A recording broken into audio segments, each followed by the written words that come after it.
today's. Yeah, hey guys. So I'm Andrew Winge, board certified physician in family medicine, emergency medicine. But I, over the years, have had a really, really strong interest in men's health, longevity, testosterone, and hormonal optimization that started basically with, I think a lot of guys start off like I do with some of their own medical issues in that area, and then they see the results and they see the benefits of optimizing hormones. For sure. And when I did, whenever something like that happens to me, I get very interested in it. I have to know everything about it. And so I started TRT now, probably, gosh, it's about 13, maybe almost 14 years ago now. I've kind of lost track, but that caused me to take as deep a dive as I could into the role of hormones and health. And then obviously, I have a big interest in longevity too, and cardiovascular disease and cancer prevention. And that's all from my family medicine background. So I got to I've like integrated those two things into my current men's health Sure. practice. Because as you know, I mean, none of us in our formal medical training, I don't know how much hormone training you had, but outside of insulin and like a little bit of thyroid education Just as a family TSH. doc, nothing, right? We don't get Yeah. anything. I got no lectures on testosterone therapy whatsoever, other than the occasional like passing comment that it was dangerous and caused prostate cancer. Sure. Yep. So I trained in the late 90s, so we definitely thought that was the case then. So yeah, no training. So, you had to go out and you have to pursue this stuff on your own. Thankfully now there's good CME courses and things like that. But yeah, it's same as in the NP world. It's no different than the MD world. We come Sure. into practice basically clueless about this sort of stuff, and a lot of times with a lot of like misconceptions and baggage that we have to get rid of. And I had to do that too. I thought I was going to get prostate cancer if I started testosterone. Oh yeah. We all probably did. So. That or like heart attacks. They always say you're Heart gonna have a heart attacks, yeah, attack and or a that was stroke. one for sure. Yeah, and in fact, I in early on had fellow colleagues be like, "Bro, you're gonna have a heart attack," and I was like, "Well, maybe they're right. Maybe I am gonna have a heart attack." And of course, you look into it further, and you realize like not only is it not associated with heart disease, but it actually is beneficial, from a Hmm. cardiovascular standpoint. So many things in medicine, they say like half the stuff we learned is wrong. We just don't know which half until later. So. That was definitely So in that category. how long do you think, or have you been able to quote unquote persuade or actually educate some of your peers, or are they still stuck in that antiquated mindset? I my outside of my men's health practice right now, I'm a full-time emergency medicine doc. I'm double boarded. So in the emergency medicine world, it just doesn't come up very often, other than, we see Sure. the occasional guy that comes in with an elevated hematocrit that I see the other docs kind of freak out about it. And most of them don't know why it's elevated. And this happened to, gosh, probably that was about 6 months ago. He came in with like a cellulitis in his foot, so wasn't even anything like related to TRT, but the guy's hematocrit was like 53, 54. So they called Freaked out. hematology because they thought he had polycythemia vera or some other big issue, and I was like, guys, this is just from testosterone, so it's nothing to worry about. And I couldn't talk them off the ledge. Like they were just like hyper focused on this elevated hematocrit. So it doesn't come up very much in my day-to-day emergency medicine practice, but when it does, I still hear the same myths that we've all heard before. And mainly it's cardiovascular disease and DVT, PE, stroke, that sort of thing. So I kind of leave it alone. I pick my battles in the emergency department. What I have noticed though, I will say, and this is kind of nice because I've been in practice now over 20 years. Um, I'll use like in the cardiology world, for example. So I talk to a lot of cardiologists, obviously from the emergency department, because we see a lot of cardiovascular disease and heart attacks and whatnot. The older generation cardiologists were like universally opposed to testosterone. It was Oh, just absolutely. you're gonna get a heart attack. It wrecks your lipids, blah blah blah. Now, at least with these newer guys that are relatively new out of fellowship, that we have a cardiology group where probably half the docs there are, they've probably been out of fellowship less than 5 years, and they're really good and they're really smart.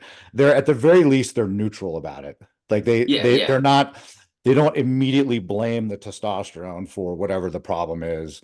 They're at least, they know that it's at the best, it's neutral. They don't sing its praises. They don't start testosterone on their patients, even though I think sure. many cases they should. They're at least neutral about it. So I do see like the paradigm is changing a little bit. The urologists for sure, like all the new younger urologists Oh yeah, understand. I think there's still, I think, some holdouts in the old, the old school guys that maybe are still worried about prostate cancer, but yeah, the younger urologists, I don't work with them as much as I do with the cardiologists, but they seem to understand it pretty well. But the primary care role, like internal medicine docs, family med docs, still just a lot of ignorance. It's not they part of their, hate it, man. They they hate hate it. it. They don't understand it, and they don't really want to understand it in many cases, which is kind of strange to me. You'd think something that's this popular and this prevalent, like you think you'd want to be on top of it, but they shy away from it. I know I'm sure you've seen it too. Absolutely, Um, but absolutely. Do you I don't think tell people that I'm on testosterone anymore. Yeah, because they you don't they can you probably don't have to figure it explain out. yourself? Yeah, I just don't want to. I'm just kind of tired of having that conversation with my Sure. peers. With peers that I like these guys, but they're ignorant. They don't know anything about it. So I just don't talk about it. Yeah, man. It's none of their damn business anyway. It's Correct. Yeah. If they ask, absolutely. I'm happy to talk about it because testosterone radically changed my life. It really, and it changed the course of my career. And so, yeah, I'm obviously very pro testosterone. sure, sure, sure. Yeah. What so symptomatically, what was it that you're experiencing experiencing that led you to pursue getting Yeah, yeah. I evaluated? mean, pretty classic. My story is not unique at all. I started on TRT around 38 years old, and I had probably, thinking back, I was probably hypogonadal for 3 to 4 years before that. And it was like with all men, kind of a gradual, just sort of onset of these non-specific symptoms that kind of crept up on me. I had finished my ER residency. So, obviously when you're a resident, I mean, I was exhausted all the time. Oh yeah, But that was because of my workload. But it didn't I didn't get better when I was out as a staff doc and I was getting a good night's sleep and, I was able to be healthy and start exercising. Fatigue is a big one. Probably the biggest thing and the thing that got better the fastest for me was brain fog. that's And I know that's a man right super there. common effect. And I tell guys like I was a competitive and non-competitive powerlifter for like over 10 years. I had already built a substantial amount of muscle tissue. So when I got on TRT, there were not major body composition benefits. I think there have been over the years now, um, in that I've been able to maintain, but I didn't put Preservation on a for ton of sure. muscle tissue because I was already 240 pounds, but the benefits were all above the neck and they were Yeah, they were dramatic.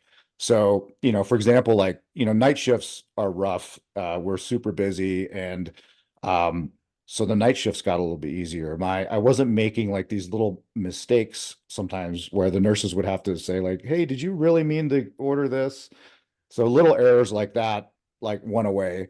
Um I just got a lot nicer, and I'm generally a pretty like friendly, gregarious guy, but um guys with low testosterone, you get a little, sometimes these guys get a little bitchy, they're and I cranky, did man. They too. are cranky. I was a cranky little bitch at times, and that's just not my personality.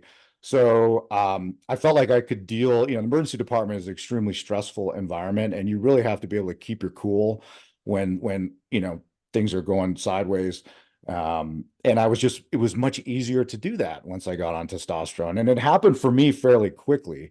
So all of these symptoms, so the fatigue, my libido was like non-existent prior to it, and it was causing like major relationship issues for me.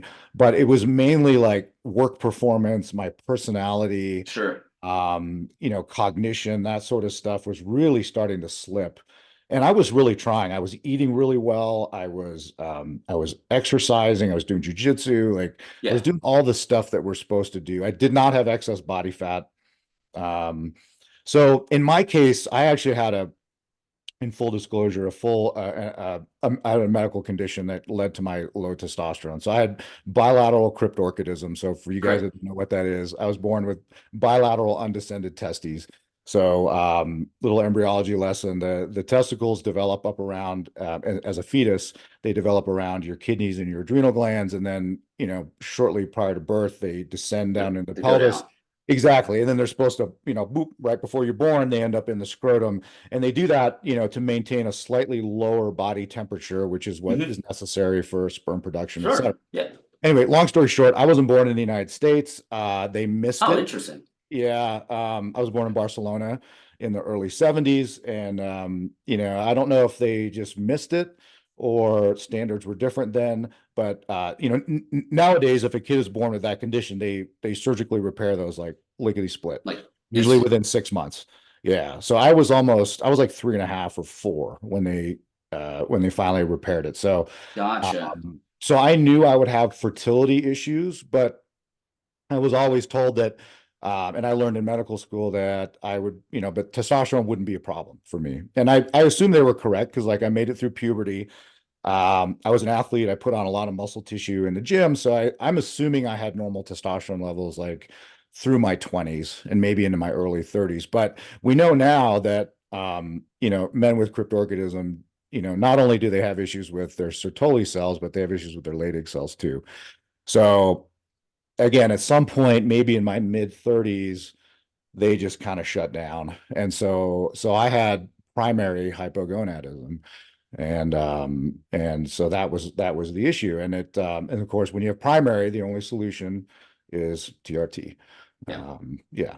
Yeah. So anyway, that's kind of in a nutshell my story. I felt better. It was probably placebo, but honestly, within the first week, I felt like that brain fog just started to clear.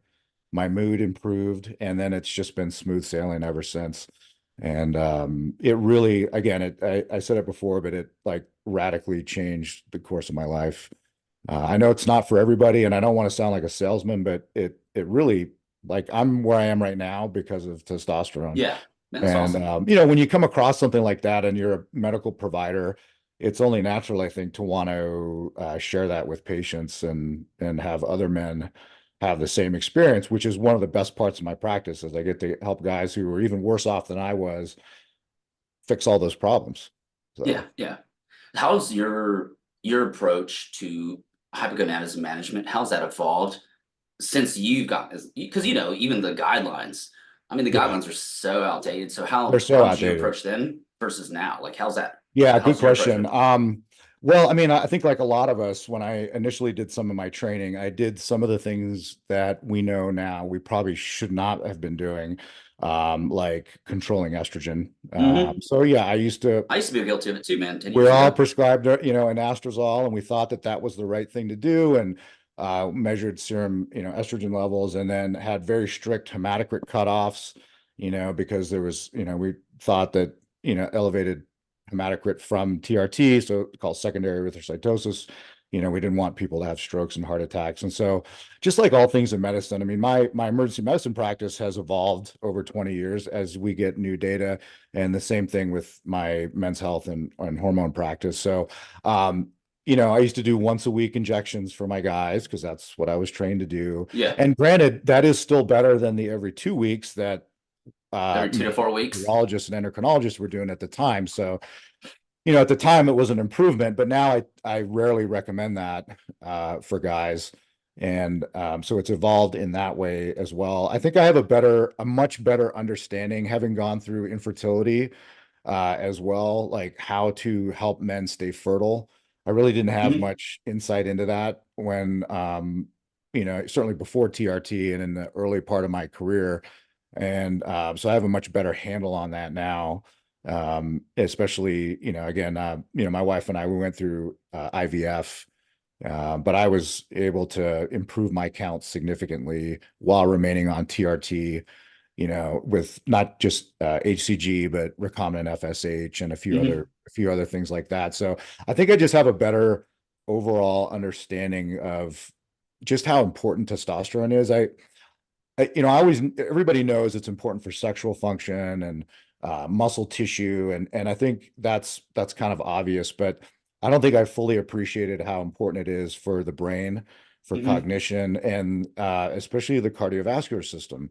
Like I had no idea how it could help people with heart failure. Oh yeah. It's amazing for people with heart failure. Um, and a lot of people would assume that it would actually be dangerous for people with heart failure, but there's good data that shows it can help with that in certain cases. Hmm. It helps with type 2 diabetes. Like it should be a mainstay, I think, for many men with type 2 diabetes and insulin Oh yeah. resistant obesity. So yeah, I think it's, I've just got a better appreciation for just how important that hormone is. And then the spinoffs from that is also how important the metabolites of testosterone are, like estradiol and DHT. Hmm. I had no idea. I had no appreciate. Estradiol was a female hormone. Like, why would I even care about that? That's what I used to think, obviously. But now, I mean, I have a much. I take estradiol, so for my heart.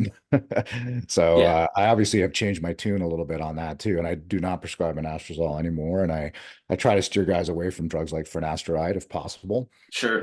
That's an uphill battle sometimes, you I know. mean, uh, by It is what nature, it we're is. vain creatures, man. Some of us are I vain know, I get creatures. it. I get it. And I understand. I mean, clearly I'm a DHT victim here. But and I understand that when I noticed that my hair was thinning too, it hit me pretty hard. But it is what it is. I mean, I almost all.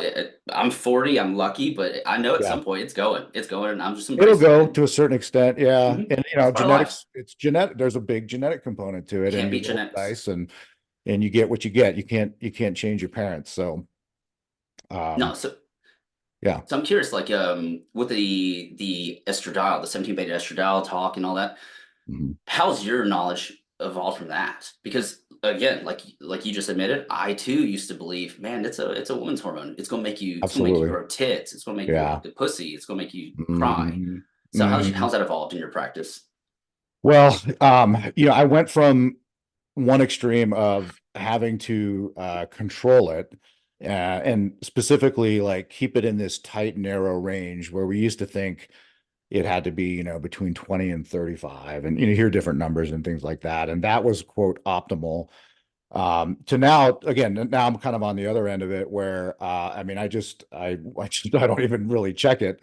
I have patients that they want to know what their numbers are, and I don't mind ordering that test for them, but we have a little chat about it. Like, listen, this test, this number that we're going to get on this piece of paper is not really clinically relevant to what's going on. And we're going to try not to make clinical decisions based off of this number.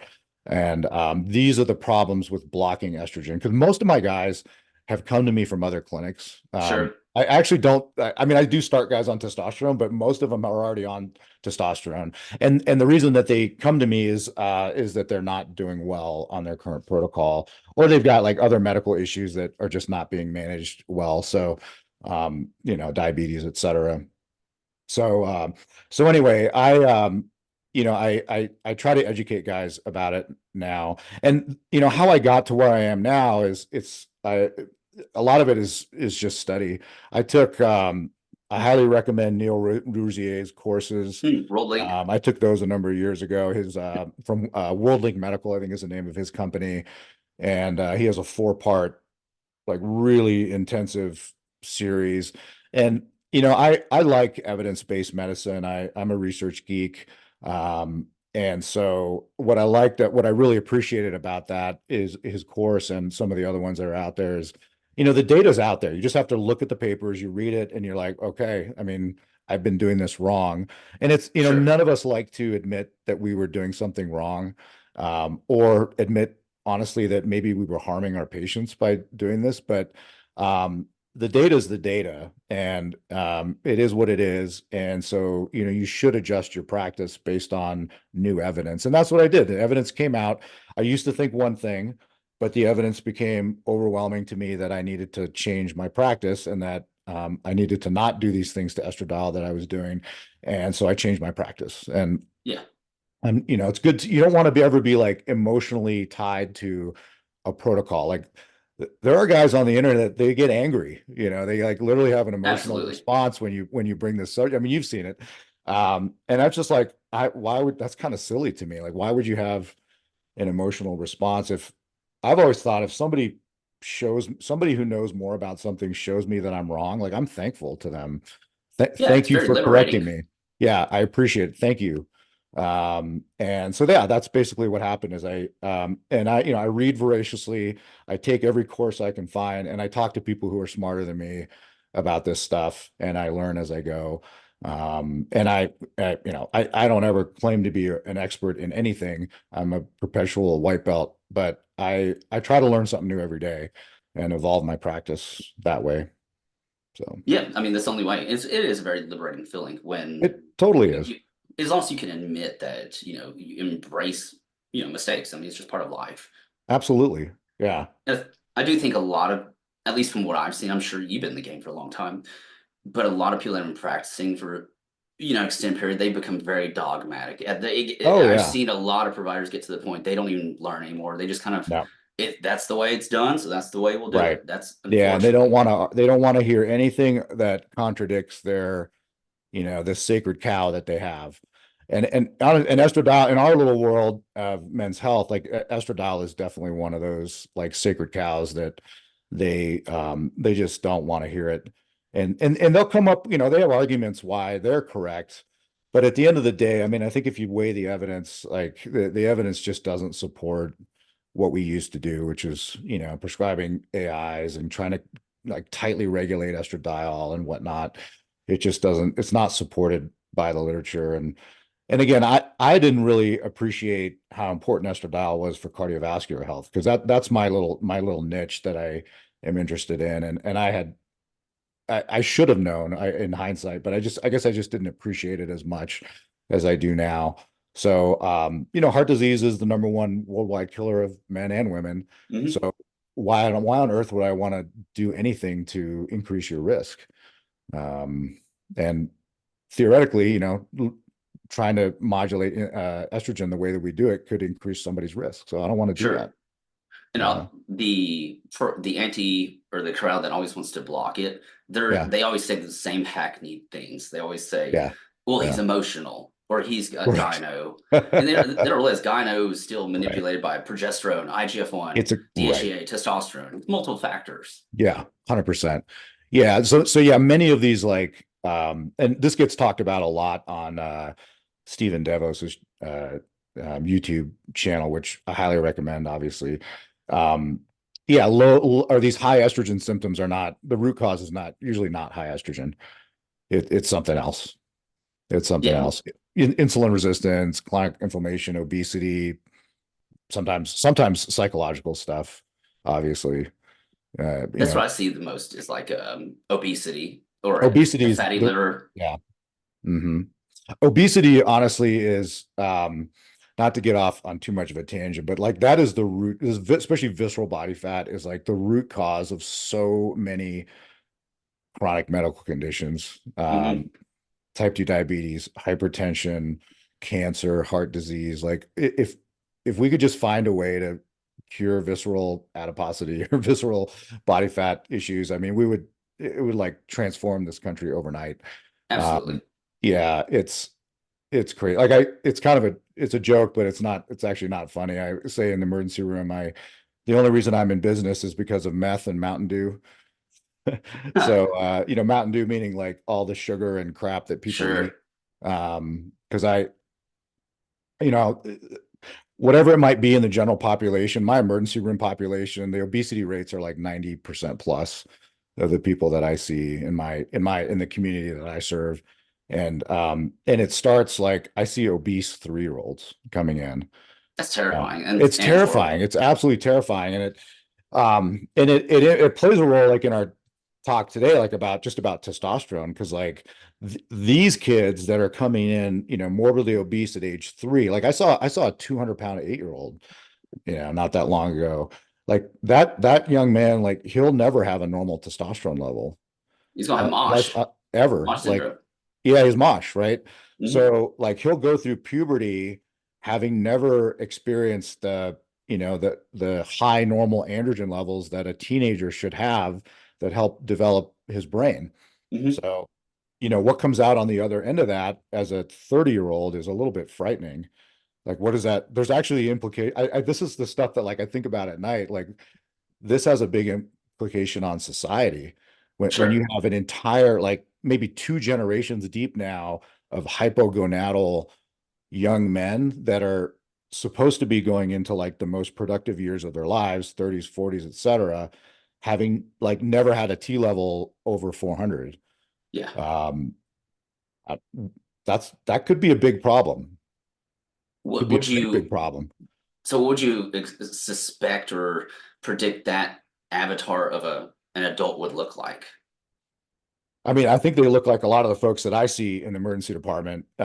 So, I mean, I see a lot of 300-pound plus guys in their early 40s that are coming in with their first heart attacks. Mm, Guys that are coming in as undiagnosed diabetics.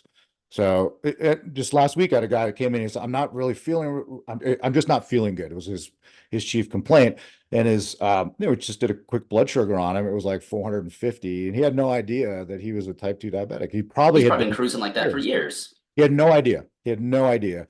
And so as an emergency room doctor, I should not be the first person to diagnose your type 2 diabetes. But the fact of the matter is that I diagnose that probably like 4 or 5 times a month in the emergency department. And it's in guys who, this guy had been overweight since he was a teenager. His diet was terrible. Obviously, he didn't exercise. And honestly, like a lot of my population still smokes too. So he had a lot of like unhealthy behaviors.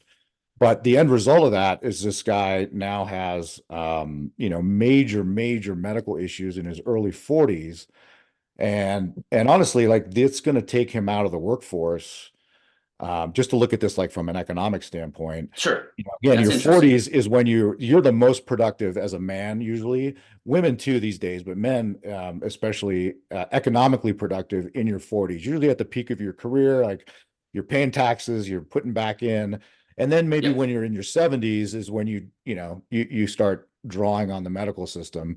So what we're seeing now and what I see every day is guys in their sometimes late 30s, early 40s who are on disability now for like these for complications from type 2 diabetes, obesity, heart disease. So they're not working. They're not putting back into the system economically. And so like not to mention like the issues with the impact on their family and their quality of life, but just like looking at it from a number standpoint, these guys, the economic productivity is just boom, just going way down. And these guys are now draining the system, or they're drawing large sums of healthcare dollars starting in their 40s when you're normally like my dad's 90. Damn, He good for didn't him. start having medical issues till much later in life, and he was super productive up until his early 60s. Basically, he ran a law practice until his 60s. He's a badass. But these guys, like, they start pulling out of the system in their early 40s when they should be putting in. And how many more generations of that can we have before the whole thing just comes Or we have crumbling some kind of down? I don't societal know. collapse. We gotta Societal find. collapse, yeah. Um, I work with residents and med students, and I kind of jokingly say, but again, it's not a joke. Like I say, welcome to the ER. Like it's a front row seat to the collapse of the U.S. healthcare system. Damn, that's a good This is phrase. it. It is a front row seat. So it's it's a little frightening. It is, I man. love my job, and I like what I do, but I it's my personality type to kind of think long term and what are the downstream implications of you know having like the guy we just talked about, that avatar. What do we do when we have 50 million of him or 100 million of him in this country, which we probably do actually at this point. Not I and don't not to know. mention It's a the little frightening. It's a little like there's frightening. less physicians coming out, man. Less Oh, less and less absolutely. physicians, Yeah, less huge. providers. There's not going to be enough NPs either, because to fill that gap. The medical students that I work with come from one particular school for the most part, and their tuition's like well over it's approaching $60,000 a year. So they come out with substantial debt. And so if you want to be rural family medicine doc, which God knows we need more of those, Yeah, you're not going to make big money and you may never pay off those loans. So these kids are all like, I ask them what they want to do. They're like, I want to be an anesthesiologist. I want to derm. derm. Yeah. They're going into these high paid specialties. And a lot of it is like, I just need to get my loans paid off. You can't blame them, man. Like, why It's a go to disaster. pediatrics or nephrology if you're not going to, Well, yeah, make 200 a exactly. year? Yeah. So there's a lot of problems in this country with our healthcare system. And I just, it's like, I tell everybody, like, you have got to get healthy because you don't want to get sucked into this system as much issues as we're having now. I'm like, just wait 10 years or 20 years. It's going to be a disaster. And so ideally, like, you start taking care of yourself as soon as possible. You avoid all these problems that your peers are having. It's been really interesting. Like, I'm going to be 51 in September, and I have multiple good friends that have had bypasses and stents and are on 7 or 8 different prescription drugs. And it just kind of blows my mind. And I'm just like sailing right along, no problem. And Yeah, but that's because I take care of myself. I have some medical issues that are mainly, I have some genetic issues with cholesterol, but I sure. manage those as best as I can. But like, if you just do what everybody else does in America and eat the standard American diet, don't exercise, and all the stuff that we see, man, it's like you're going to get sucked into that system. And once you're in, it's got you, and it's not good. No, So it's not. no- I don't know how it is there in Oregon. Like, say here, we have what's known as 10 care, mm. and that's our government Oh type yeah. of assistance. Yeah, we Those have the same people, thing. so the ones here, they're allotted up to 5 medications that Mm. they'll be paid. That's it. I mean, that's it. Mm. Yeah. If you're relying on the government to take care of you, they're not going to take care of you. It just No. is what it is. Oh, no, no. Yeah, you're in big trouble. You're in serious trouble if you're expecting the government or your doctor to take care of you. Like, there was a guy, this always stuck in my head. This was a couple years ago. I had a guy that the ambulance was brought him in, and he had an infected toe. He was a diabetic guy, and he had a Slurpee in his hand, like, while he was on, and they were moving him out of the gurney. He had a big, full sugar soda. And in the course of me talking to him, he's like, yeah, my doctor just can't get a handle on my blood sugars. And I'm just like, It's not his it's not your responsibility. doctor's job to get it. Like, there's a reason he can't get a handle on your blood sugars, buddy. It's what you're doing. Like, you can't get a handle on your blood sugars. Your doctor's probably doing the best he can, but you're drinking, 64 ounces of pure sugar soda every day. Sure. And you wonder why your blood sugars are out of control. So I tell people it's not even your doctor's responsibility to take care of to get your doctor's not job is not to make you healthy. It's your job. Yeah. Your Yeah. doctor's job is to help you when you're sick, because that's what we're trained to do.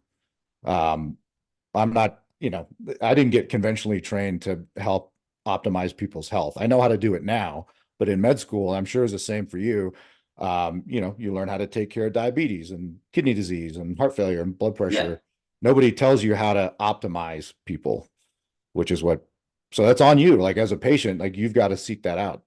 That's how I It's feel on. about it. Yeah, the onus is on them, but I It think, is. like you said, Yeah, I think they've been trained that, at least from the patient standpoint, patients have been conditioned to think, they just wait till something happens, go, exactly. and with nothing on Exactly. their end, no Yep. skin in the game. No skin in the game. And, I don't want to be too hard on people because I get it. Like, sometimes you just don't want to think about stuff like that. It's easier to put your head in the sand, but you can't do that, especially over the age of 40. But what I see in my community is that's kind of when, at least in women too, but I would say men, the wheels start coming off if in their 40s. That's Mhm. when these, like, major issues like first start rearing their heads. But the fact is, like, the things that led to those issues, they were probably just getting started in their late 20s or early 30s. They were there, but they were just ignored. The Sure. blood pressure started creeping up and body fat started going up. But they wouldn't they sort of look at their friends and be like, well, I'm still doing better than Bob over there. So, I don't need to go to the doctor. I don't need to look into this stuff until there's an issue, and then Oh, that's too late. Then sometimes Now you're in. Yeah, and that's one thing I noticed with guys. Like, we we're known to wait till shit hits the fan, and then we want Yeah. you to bail us out real Yeah, quick. absolutely. Yeah, yeah. That's a male thing. I mean, not gonna lie, I'm kind of, I've been there too, and I've done stuff like that myself over the years, but um, I don't know. It's in the if you're in the medical field, I think it just kind of gets rubbed in your face a little bit more, what the consequences are of this sort of sure. stuff. And so, maybe we're just more aware of it than other people. So where So do you think, or where do you think healthcare is headed towards, or what kind of change, or what needs to happen to improve healthcare, or where do you see it being? What is the that's optimal form that's a of great question. healthcare access? Yeah, that's a great question. I mean, I don't have the answers, obviously, to fix this system. I honestly, I don't see it turning around at this point. There are the basics of supply and demand, and healthcare is something that has a limited supply.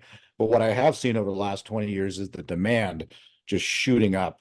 People are just, it's like every generation is less healthy than the one before, and we're at a point now, and this was actually made the mainstream news about how the current generation of kids is going to live, their life expectancy will be less than their parents, and it was attributed to obesity. So despite all these like really expensive medical interventions and bypasses and all these fancy new pharmaceuticals, people will, life expectancy is going down in this country. Hmm, So that's, excuse me, that's a big problem.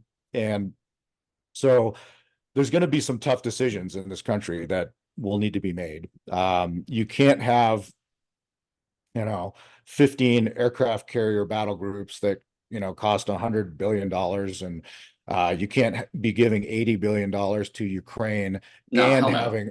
having a world-class healthcare system.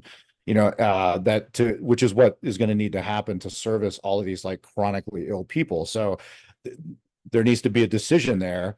And Sure, quite frankly, I think the government will probably choose to not uh, put the money into making the population healthier and providing care. They're going to be more interested in, you know, playing these geopolitical games like we're doing now. I just I don't have a lot of faith in the government solving hell no. I don't. any problem, honestly, and especially healthcare. So it's going to come down to the individual. And I Sure. hate to say it, I don't. I'm generally a pretty optimistic guy, but I don't see things going well. I think, um, we the the magnitude of the problem, like we're heading towards a state where like 50% plus of the US population is going to be diabetic. We're already pretty close to that, and it's going up. So there aren't enough dialysis centers for all these people. Like, what are we going to do for these people's, whose kidneys start to fail, which is a common complication of diabetes? Like, Hmm. they're going to die. They're not going to be enough dialysis centers. There's not going to be enough nephrologists to take care of these people. I mean, I'm already running into that problem now in the emergency department with people, they come into the ER and they've missed their dialysis session, and I'm calling around and I cannot find a center to take them. And I'm like, this person will die if they don't get Sure. dialysis. And they're like, sorry, we're full.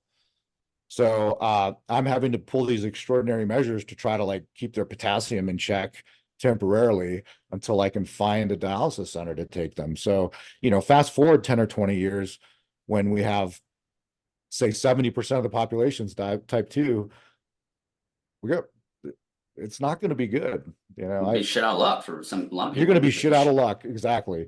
Um, I would not want to be, and I don't want to be an elderly person in this country in the next 30 years. Unless you're fabulously wealthy, like the top 5% will always do well, right? They're Sure. gonna, the Nancy Pelosi's of the world will always have world-class healthcare. But the rest of us, even me as a doctor, like I'm worried about it. Um, I'm worried about what's going to happen to me, when I'm Yeah. 80. So again, my goal is to be I want to need the system as little as possible, other than just for like healthcare maintenance stuff and just basic stuff like that. And of course, like accidents, trauma. If I get in a car accident, that is one thing we do really well in this country, not to bash the medical system too much, but like we're really good at acute like trauma care and like, Orthopedics if and you all get that. Yeah. critically ill or injured, we're all over that. We're all over that. Oh yeah. But the rest of it, we're just terrible at. We're terrible at it. Yeah. So, And cosmetics, we're great at that too. I oh, mean, absolutely. Yeah. Oh, yeah. yeah, Absolutely. the hottest 80-year-old ever. You know what I You mean? got it. Yeah. Botox, filler, man, whatever you want. We're totally good at that. But keeping you off of dialysis, for example, where maybe we're not as good as we should be at that. Sure. So, but that's, to kind of circle back, that's why it's so important to, you know, when you look at your overall health, one of the most important things you can do to stay out of the medical system is keep hormones optimized. Yeah. I mean, that's like one of the cornerstones of doing this. And, I see so many, it makes me so mad every time I see an elderly person come in with a hip fracture from a fall, because, that's usually from osteoporosis, which is Sure. entirely preventable. Hmm. And usually that's, if the fall doesn't kill them, it's the complications, 6 months down the road from Yeah. that hip fracture that are gonna, kill that person. They get pneumonia, they get Pneumonia. blood clot, Yep. whatever. And so those things are preventable. And and hormones play a big role in all that stuff. They're just if I had it my way, if I was in charge of like training doctors and NPs and everybody in the United States, like I would make bioidentical hormone replacement like a really like an important part of the curriculum, is like a Sure. cornerstone of treating men and women, because if it's so important, it makes such a huge difference in if not maybe like entirely preventing some of these problems, like certainly pushing them way down the road into somebody's elderly years, as opposed to like in their 40s Yeah. when things are happening now. So, but again, there's hormone phobia in the general medical world, at least for certain things. You think that's going to um go away anytime soon, or I don't I? know. Again, I do see things getting like slightly better. These trials that are like the Traverse trial that came out that, Mhm. showed that TRT, in high risk people didn't seem to, cause any major cardiovascular benefits or cardiovascular complications. I mean, we need a lot more of that, but it's going to take like many, many more years of that to like chip away at this. But it's hard because, the endocrine society and the urological associations these are conservative, like fossilized, maybe that's not the right term, but they're slow to change, right? Sure. They don't, it takes a long time and even once they change, then it takes sometimes like another 5 to 10 years for it to like percolate into the general medical community. So it's going to be a while. It's going to be a Yeah. while. So there will always be a place for guys like us, at least for the foreseeable future, Yeah. Because I that mean, that think kind about of like understand this stuff. like even the Morgenthaler trials. That's been around Yeah. 20 years. Been 20 forever. He years, he's been around and forever. I mean, he's the and they OG. still talk about it. Yeah. So I mean, I'm It's guessing maybe at least 20 years till it becomes more normalized for hormone it'll be therapies. a while. It'll be a So like while. so your practice, you do offer, you do hormone replacement. You said you do health optimization. So what are some other things that y'all do? Yeah. So I kind of joke. I say I lure these guys in with testosterone, and then I use that opportunity to address blood pressure, address lipids, metabolic health is a big one. So yeah, I mean, I'm really ultimately a lot of that stuff comes down to body composition, right? Sure. Like if you get yourself down to 12 to 15% body fat, for example, so many of these medical issues will fix themselves. And so I try to help guys kind of do that in a rational way. And, not everybody can get to 12 to 15% body fat. I get that, but every little bit helps. So I spend a lot of time with diet, exercise, and again, Hmm. with the goal of body composition changing. And obviously testosterone has a huge role to play in that. And so that's what I focus on. Lipids are a big one for me. Um, Lipids aren't the only thing that I focus on, obviously, in terms of cardiovascular disease, but it's important. So I'll try to optimize guys' lipids based on their risk factors. Blood pressure is huge. endothelial health in Hmm. general. So upregulate, all these, there's a lot of things we can do to upregulate nitric oxide, and, even like low dose tadalafil, certain Yeah. supplements, ACEs and ARBs. So there's a lot of things like that that I will throw into the mix. But the fundamentals are the fundamentals, which is, a healthy diet. I think the most evidence out there leans towards a Mediterranean style diet, but Hmm. again, the best diet is the one that guys can stick You to. can stick with, So I sure. will steer guys in those directions as much as possible. So yeah, it's a bit more, it's kind of a 10,000 foot view of somebody's health. I don't just focus in on TRT. Like, there's some windmill clinics out there. That's all they look at. And that's okay as long as you have somebody else who's looking over at your other health parameters. But yeah, I'm interested in kind of the overall health of the individual, and testosterone and hormones are a big part of that. But it's there's the three big cogs, which is nutrition, training, and hormones. Like, Yeah. if you get those three right, I've probably done like 95% of what I need to do to get you, as healthy as possible, and help you live as long as you can. Ideally, like for me, I want to live with the highest possible quality of life until I get to my mid 80s, 90s, maybe a little bit later, and then just boop, and And then then just just say, fall all right, off the cliff. I'll And then just go just to say, sleep. see you later, guys. And then yeah, and then just, but what I see obviously in the emergency department is, again, starting at age 40 these days, maybe mid 40s, it's this gradual decline with, like, a precipitous drop from a medical emergency, and then we kind of get you back a little bit, but the vector is like straight down. So Sure. the last 10 years of somebody's life are like miserable.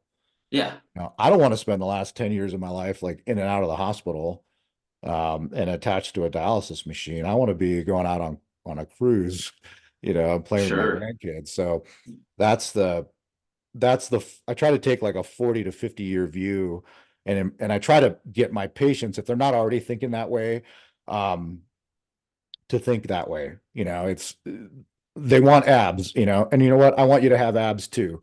I want you to be jacked and tanned, whatever, whatever you want to call it. However, I do also want you to think about where you're going to be in 30 years, and what do you want to be able to do in 30 years and 40 years, that you're doing now. So let's work towards that.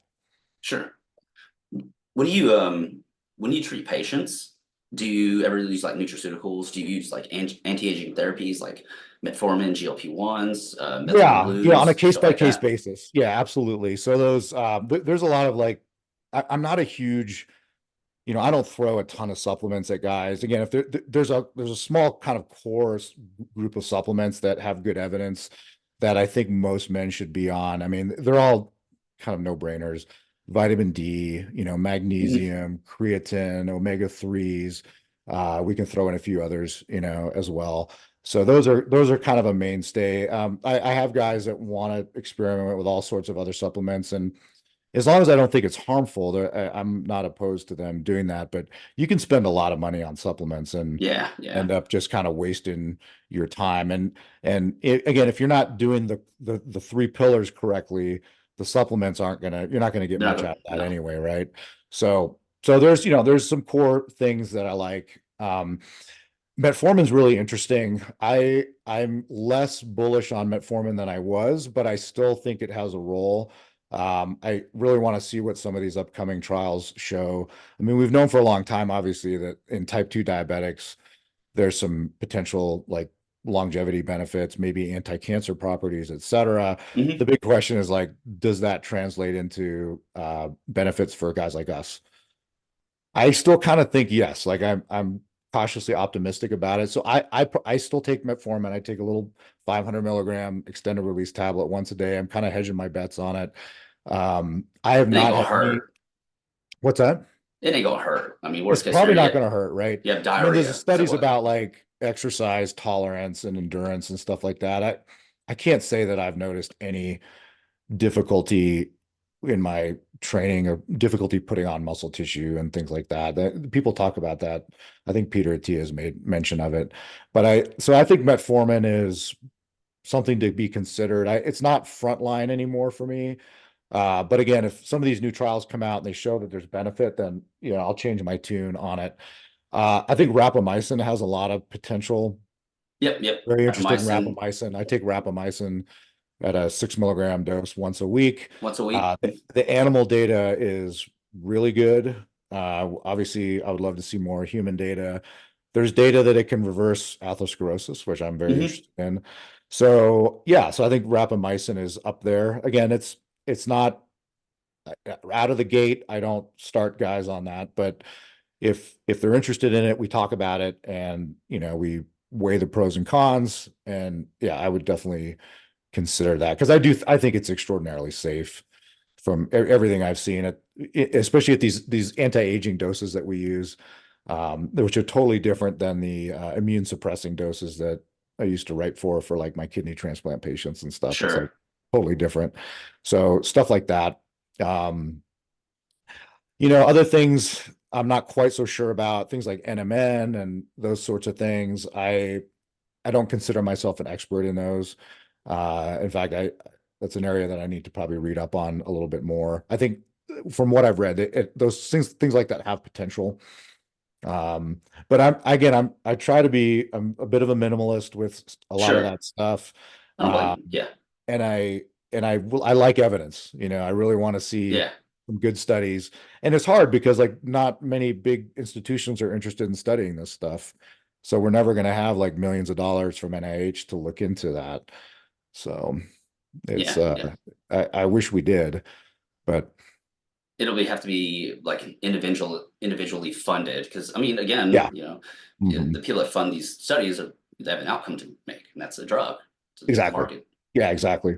Yeah. So GLP-1s I think are good drugs. I mean, oh again, yeah. on a case by case basis, they're not used properly, I think, by most clinics. And I think they're like over prescribed probably. But in the right person who's on a proper weight loss protocol where they're not sacrificing muscle tissue, Hmm. their resistance training, they've upped their protein to compensate. Yeah, I've seen those drugs work wonders.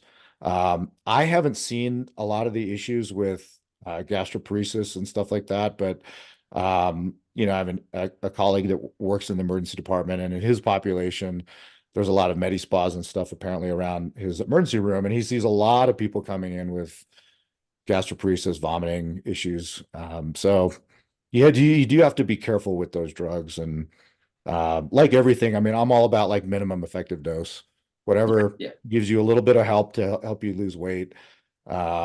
But I have like family members calling me like, "Hey, can you write me for some Ozempic?" I'm like, Hell no. "No, Oh, get out of here." you're, I ain't gonna write Yeah, that for you. yeah, No, I watched her Nandrolone video. I'm kind of curious, like, how's your yeah, experience been with that? yeah. Nandrolone. Again, I was not super optimistic about it because I mean I had heard from the gym bros, obviously, like we all have, that it helps with joint pain. Okay, great. But when you look in the literature, like you have to dive in kind of deep because it's nobody's studying this anymore, but there's a lot of older studies Hmm. showing effect. Like it works, for pain from osteoarthritis, pain from osteoporosis, osteopenia, that sort of stuff. And I got a lot of wear and tear on my body over the years from my sports career, from being in the military, et cetera. So yeah, I went ahead and I tried it at 100 milligrams a week. It was like remarkably effective. At least a 50% plus reduction in pain, Yeah. especially in the shoulders. My understanding is that probably due to increased receptors and maybe an affinity with the receptors, upper extremity effects, especially like in the rotator cuff area, seem to be the areas that benefit the most from nandrolone. I could be mistaken about that, but for me anyway, that made a huge difference. So then I backed it down to 50 a while ago, and the effect is still there. And so I'll probably go down to 25 to see Yeah. if I can get an effect. Nandrolone, it should, for the record, I don't think it should be part of a routine part of anybody's TRT protocol. Sure. It's not a longevity drug. In fact, if it's used excessively, I mean, there's a lot of data that it can actually be harmful. So I'm on the lookout, obviously, for any potential cardiovascular, downsides to it. I haven't yet to see any. I am going to get an echo at some point this summer. I've been meaning to do that. My dad has aortic stenosis, and so Gotcha. I want to that he developed at a young age. So I'm just kind of curious. So yeah, I mean, the second I see anything that could compromise my longevity, obviously I would discontinue that stuff. But it has really made a difference in terms of like limiting the amount of NSAIDs that I have to take. There's a lot of problems with NSAIDs, obviously. Sure. And again, there's probably selection bias for me working in the emergency department, but I see so many problems with NSAIDs with older people with kidney issues and Hmm. bleeding ulcers. And um, like, I still remember as an intern, like 25 years ago, I killed I didn't kill him, thank God, but I nearly did with Feldine, which is an old school NSAID. And he came in asking for a refill on this stuff. This old man, he's like 75. And I didn't know any better. I was a 27-year-old intern, and I've been on this for 30 years. So I just refilled it for him. And he was in the ICU the next week, like needed a massive transfusion from a bleeding like duodenal ulcer, and it was from NSAID. So, and I see Sure. that a lot. So I don't know. I'm just a little cautious with NSAIDs. I don't like to take them, but I was having to take them a lot, and I don't anymore. So That's awesome, I man. think there's a place for it. I really do. I honestly, I think in mainstream medicine, like elderly people with severe rheumatoid arthritis, Hmm. like some of these inflammatory arthritis patients, I bet they would be great candidates. I don't have any personal experience in those populations, but I mean, if I had the choice between oxycodone 3 times a day or Nandrolone 25 milligrams a week or 50 milligrams a week, I know which one I would take. Sure. You know what I mean? I mean, But I've used surprise, it. but as you know, what is the medical community? They're happy to write you for your oxycodone, Sure. your fentanyl patches, no problem. But if you write a Nandrolone prescription, all sorts of red flags go up. Man, I've used it in people with like fibromyalgia Oh yeah, or right. Yeah. Yeah. people with chronic pain syndrome. And yeah, like you said, Hmm. man, um, I don't know why, man, but we've been conditioned historically that, Yeah. hey, take a perk, take a Lord tab, Oh, it's crazy. take a Norco Yeah. instead of this. I get my health care at the VA, and I don't mean my intent is not to bash the Oh, VA because they've been good to me, but yeah, I mean, I hear this all the time from my military buddies and colleagues and even patients that go there is, yeah, they're more than happy to hand out pain medications and antidepressants. But when you start talking hormones, they just forget it, you know, glaze over. they just glaze over or they freak out, and just like, hell no. So just, there's definitely a hormone phobia. Like it is a real thing in the mainstream medical world. It's a shame. Hormones are really useful. They're totally underutilized in my opinion for all kinds of like mainstream medical conditions. We're dealing obviously with TRT and health optimization, but there's so Yeah. many of these like bread and butter medical conditions that you and I saw all the time in our training that can benefit from hormones. That we could So many. mitigate. Yeah. Absolutely. And they're like they're safer than these prescription drugs that we hand out like candy. Yeah. So Yeah. drives me crazy. Well, I've got one more last question. You've been here for an hour, so I appreciate your time, man. Hey, of course. Um, when it comes to dialing people's hormones, people's blood work, um, what is your philosophy on the actual blood work lab ranges Yeah. versus their translation of symptomology? Yeah. Yeah, good. Yeah, great question. So, I mean, obviously symptoms trump lab numbers in my opinion. But we do live in the real world. We do, have to be concerned about third parties, occasionally CYAs, sure. CYA, things like that. So, when I have a standard stock answer when a guy asks me like what should my testosterone level be? And my answer is it should be whatever you need it to be to resolve your hypogonadal symptoms. And Sure. it's going to be highly variable. And quite frankly, there are a population of men that probably need supraphysiologic levels in some cases. to resolve those symptoms. I know like Dr. Keith Nichols has talked about that. Neil Rizzier talks about it. A lot of other guys that have been doing this stuff for a long time, that they understand that sometimes you do occasionally need to push the dose. That's obviously not universal. There's some men that do worse with Hmm. super physiologic levels or even high normal levels. So there, I think of it as like every man there's a symptom threshold. And I don't know what that number is when the guy comes and sees me, but I just want you above that symptom threshold, whatever that number is. If it's 500 total T, okay, so be it. Let's keep you above that so you feel good, so that I want all your other health parameters to be as good as they possibly can be.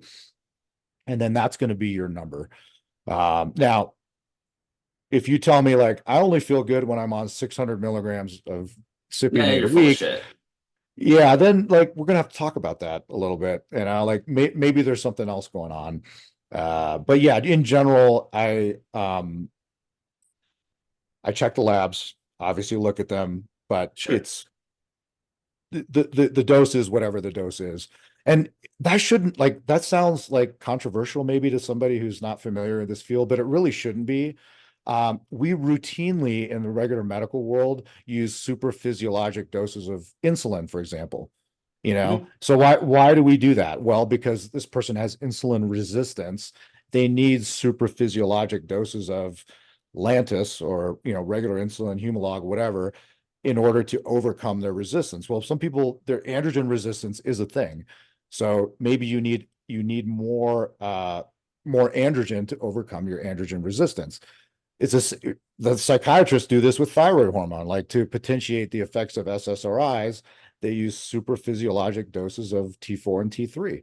Hmm. They'll take a guy's TSH, who's someone who's profoundly depressed, and make their TSH zero. And they do Hmm. that to get a clinical effect, which is to help this person who's having severe psychiatric issues and is at risk for killing themselves. Same thing, like if you have a thyroid cancer, you are going to have super physiologic thyroid hormone given to you by an endocrinologist to suppress your TSH. So it's like we do it in other areas, and it's no different with androgens. There's a case to be made for some guys needing more.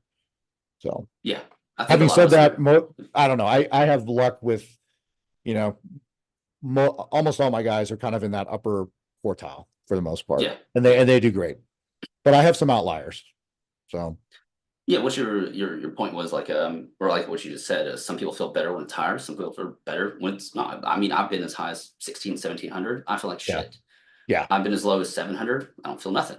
So right, me, right, I cruise probably around 1,000, 1100-ish at any given day. That's yeah. where I feel And you the best can't at. tell by looking at somebody. I don't know what level you're going to need. We'll figure it out together, right? As we move forward.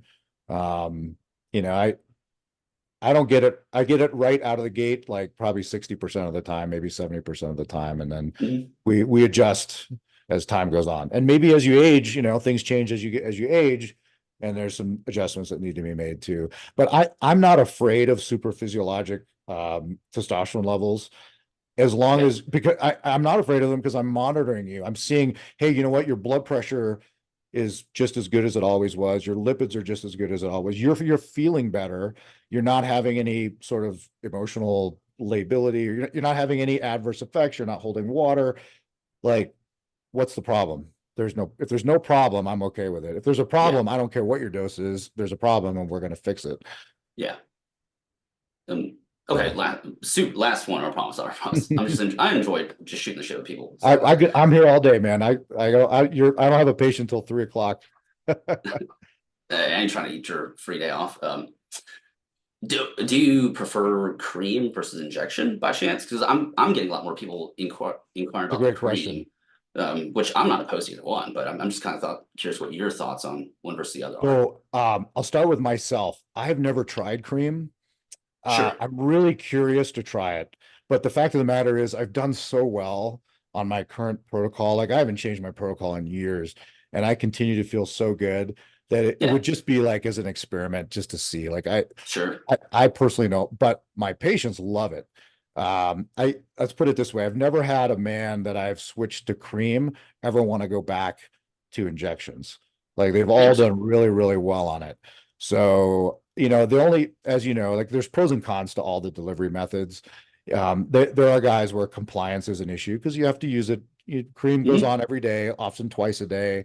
Um, and it can be a little tedious and sometimes guys forget. So, you tailor the delivery method to the patient and their needs, that sort of thing. But having just in general, overwhelmingly positive reviews from my patients, and I hear the same thing from other docs too, that their patients do extremely well with cream.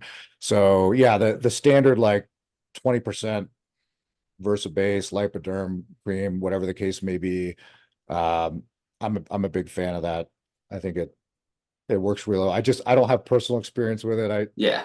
I probably should try it at some point. I like what I like. I've Yeah. stayed on my injections.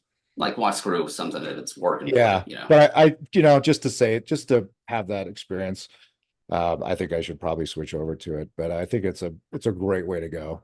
And obviously, Yeah. like a lot of guys on Steven's channel, a lot of the docs there I know are very pro cream for a good reason. So I mean, it works. I mean, at the it end of the totally day, works. the Absolutely. right patient works Yeah. great. Yeah. Yeah. Awesome, man. Do Awesome. you do you Awesome. use it yourself? Do you take cream? I've been on injections Oh, only for okay. eight-ish, 7 years now, give or Okay. take. Yeah. So you're like me. Yeah. Yeah, and my dose has been the same pretty Yep. much the entire Me time. So I'm too. just like, why throw a kink Me into it? too. Yeah.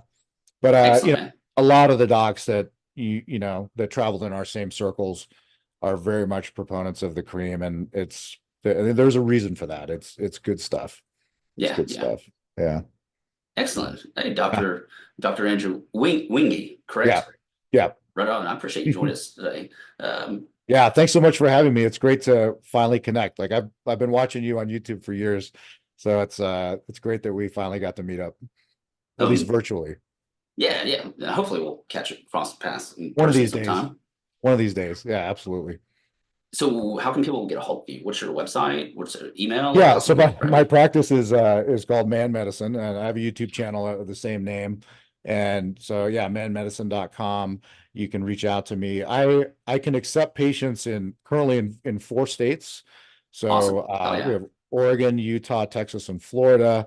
There may be some additional states down the road, but as we were talking about offline, it's medical licensure is very expensive and cumbersome in the US. So it takes a lot to get a medical license in another state. But currently, I can accept patients in those states.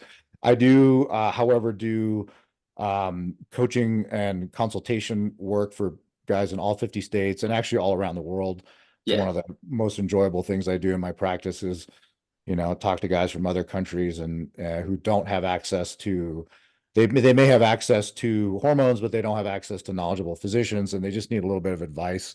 So I'm sure. able to do consultations, for those guys. And again, I really enjoy that. So yeah, if you need some help with your protocol, if you want me just a second set of eyes, or just want to ask some questions that you're having trouble finding answers to, I'll do my best to help you out with that.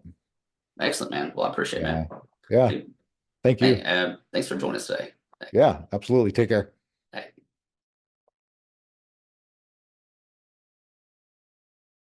All Man Medicine video and audio has been created and shared online for informational purposes only. This podcast does not constitute the practice of medicine or professional healthcare services of any kind, including the giving of medical advice. I am not your doctor. No doctor-patient relationship has been established. This content is not meant to be a substitute for professional medical advice and should not be relied upon solely for that purpose either. The only purpose of this content is to present peer-reviewed, research-backed health information for your consideration.